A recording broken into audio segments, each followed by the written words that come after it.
আসসালামু আলাইকুম। Edible sugar paper নিয়ে অনেকগুলো প্রশ্ন ছিল এবং এর সমাধান কি সবগুলো উত্তর আজকে আমি দেওয়ার চেষ্টা করব ইনশাল্লাহ। এডিবল সুগার পেপার বসানোর পরে ফ্রিজে রাখা যায় না এবং ফ্রিজে রাখলে তাহলে ঘেমে যায় এবং ফাটা ফাটা হয়ে যায়, এই সকল ধরনের সমস্যায় আর পড়তে হবে না। আজকের ভিডিওটা যারা পুরোপুরি দেখবেন মনোযোগ সহকারে।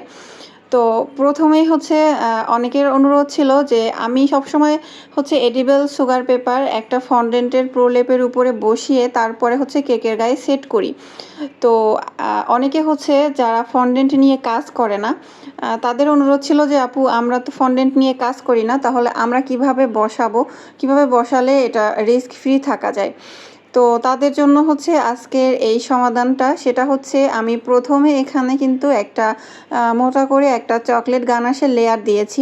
চকলেট গানাশের লেয়ারটা দিয়ে এটা নর্মাল ফ্রিজে ছিল অনেকক্ষণ সময়ের জন্য, মানে যতক্ষণ না এই চকলেট গানাশটা টাচেবল হয়, মানে আঙুল দিয়ে ধরলে লিকুইডই না থাকে, মানে আঙুলের সাথে লেগে না আসে, এরকম টাইপের যখন হবে ফ্রিজিং করার পরে, তারপরে হচ্ছে এটা বের করে তারপরে হচ্ছে বাকি কাজটা করব, মানে হচ্ছে এই সুগার পেপারটা বসাবো। তাহলে নিচে আর ফন্ডেন্টের প্রলেপটা দিতে হয় না। তবে হচ্ছে অনেক সময় দেখা যায় যে এই চকলেট গানাশটাও তো বাইরে টেম্পারেচারে আসলে এটাও কিন্তু ঘেমে যায়। তো আমার সাজেশন হচ্ছে সবথেকে ভালো হয় নিচে পাতলা একটা ফন্ডেন্টের প্রলেপ দিয়ে তারপরে সুগার পেপারটা বসালে এটাই বেশি ভালো। কিন্তু আমি শুরুতেই বলেছি যারা ফন্ডেন্ট নিয়ে একেবারেই কাজ করেন না তাদের জন্য হচ্ছে এই ফর্মুলা। এটাও পরীক্ষিত এবং এটাও ভালো কাজ করে, মানে অতটা সমস্যা হয় না, যেহেতু উপরে আমরা এখানে একটা গ্লেজ দিব, যার কারণে হচ্ছে আমাদের ছবিতে কোনো প্রভাব পড়ে না। তো যাই হোক, এখানে আমি কথা বলতে বলতে কিন্তু আমাদের সেই সিক্রেট যেই জিনিসটা সেটা আমি ছবির উপরে ইউজ করে ফেলেছি।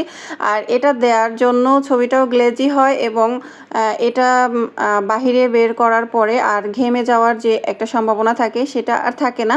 এবং এটা যদি না ঘামতে পারে তাহলে আর আমাদের ছবিটাও ফাটা ফাটা বা কালার ছড়িয়ে যাওয়ার কোনো মানে এই ভয়গুলো থাকে না। তো নিশ্চিন্তে ডেলিভারি করা যায়।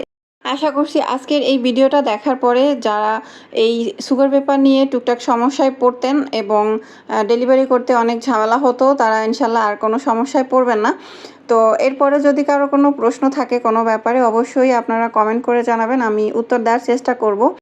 এই পিকচারটা ঠিক রাখার জন্য আমি উপরে হচ্ছে একটা জেল ইউজ করেছি, যেই জেলটার কারণে পিকচারটা ফ্রিজ থেকে বের করার পরে ঘেমে যাবে না এবং ফাটা ফাটা হয়ে যাবে না, মানে যেই সমস্যাগুলো হয় এগুলো আর হবে না। তো এই জেলটার নাম হচ্ছে নিউট্রাল জেল বা পাইপিং জেল, যে কোনো বেকিং শপে বললেই পেয়ে যাবেন। তো যারা আজকে ভিডিওটা শেষ পর্যন্ত দেখেছেন সবাইকে অসংখ্য অসংখ্য ধন্যবাদ। আজকের মতো এখানেই বিদায় নিচ্ছি। আল্লাহ হাফেজ। আসসালামু আলাইকুম।